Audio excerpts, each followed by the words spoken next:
Tai šiandien susirinkom į labai gražų renginį ir mes šiandien ne tik rinksim šiukšles, bet darysim pokytį.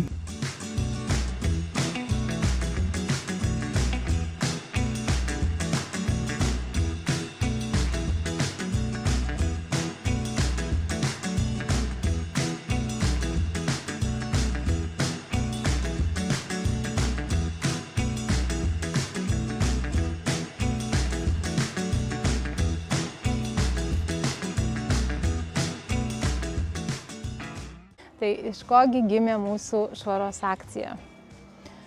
Gimė iš to, kad reikia apsitvarkyti vietą, kurioje gyvename, ir tapti kuo sąmoningesniais piliečiais. Iš tiesų, tai mūsų akcija prasidėjo dar COVID laikais, kai buvo draudžiama vieniems su kitais bendrauti, tai mes raginome žmonės daugų miestelio išeiti į gatves ir pasitvarkyti. Tada mes tą galėjom daryti jau grupėmis, susibūrę ir jau taip po 5 metai mes ir tvarkomės Dauguose, raginam savo Daugų bendruomenę visą susirinkti.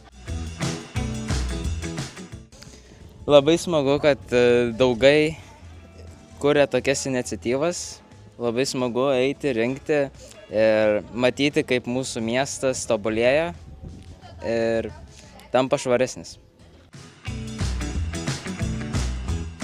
Šiais metais mes surinkdavom maždaug tarp 500–600 kg šiukšlių ir labai gaila, vis dar randam tiesiog maišais išmestų, panaudotų pampersų kūdikių, įvairiausių maisto produktų pakuočių, visokiausių daiktų, butelių daugybė būna.